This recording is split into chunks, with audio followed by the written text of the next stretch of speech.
So, I think we have a video of some of the work I've done on this. This is the Stella Concert 14 fret guitar. And when we last left our heroes, this guy here, it says Stella up there. It's a, well,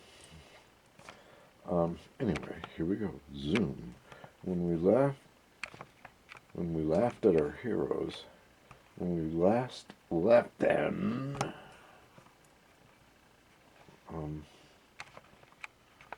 yeah. This saddle, this very same saddle, was determined to be about 1/8 of an inch too flat. So what I've done this on a video, the one between the first part of this one and another one that the same customer needed in a hurry. I'm back doing part 2 of this one. We took care of the frets in part 1. Part 2 is this 1/8 inch too flat. So I've taken some measurements and done all that, and in the previous video, as I'm saying, the one that interrupted this one, I had to widen the saddle forward to also make that one acceptably sharp, or it was too flat, again, by about 1/8 of an inch. So this one wasn't quite so bad, and as you can see, we can't get any further. This looks like a StewMac pre-intonating system. This is the EdMac pre-intonating system. Anyway, I got this channel moved forward a lot on that side and about half as much on this side. And it's, I wanted to make sure that it would intonate and keep this without still being flat, and without this still being flat, will they intonate on the money or slightly sharp? So I set this up. There's 2 shims under here. They're 20 thousandths a piece. It turned out that the original slot was not letting this go all the way down, and when I did this widening, it relieved the whatever was pinching it. Now the saddle sunk. I raised it up 40 thousandths. The action is very low, and I actually intonated the high E and the G on this saddle. I haven't done the B or the rest of these, but I've strung it up. I gotta go over here, excuse me. I probably get in the way, but I won't stay in the way. And okay, there's your E. We're on the money. You can see the green light. Green light, the 12th fret. Green light, that's the high E. Okay, there's our G, and there's our G. These things are on the money. I mean, that green light, you get either side a few cents, and that green light doesn't come on. So this intonated perfectly, which I've done, by eye and estimating.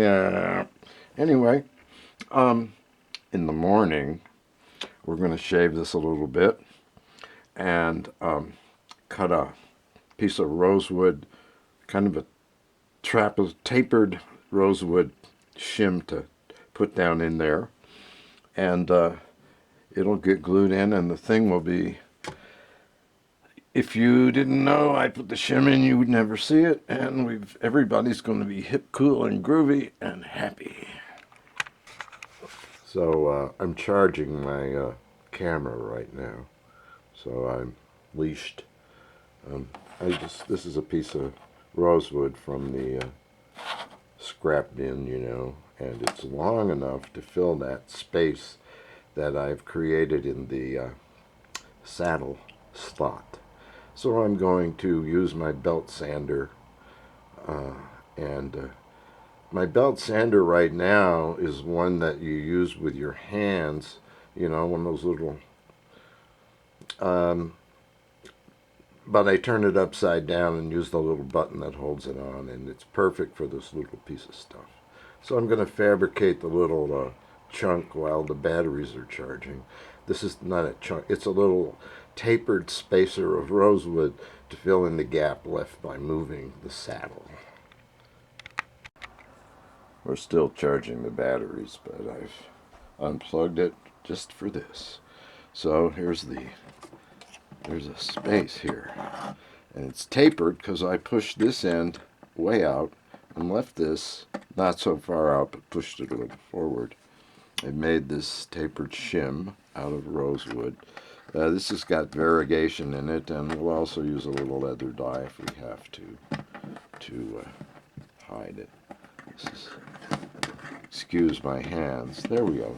So that's its fit. It's a nice fit. My belt sander's out on the porch because I don't want dust in the little room here. So I made 6 or 8 trips out there to trim this for a nice fit. Now we're going to just leave the saddle in place for a very short period of time. We want a little bead of CA back here, and it'll run in and under and around and over and all that, but we're not going to let this stay in. We will basically replace it with probably anything we can find that will take up the space. And there are times when I will run and find this mythical piece of spacer beforehand. I think this is going to be the one. So I'll find my spacer and throw a little bit of CA in there, let it dry, and then level it. And it'll be seamless, we hope. The object on what I do is to try to make the repair disappear. I've gotten good at making things disappear, and I'm going to try to communicate it to whoever wants to hear it.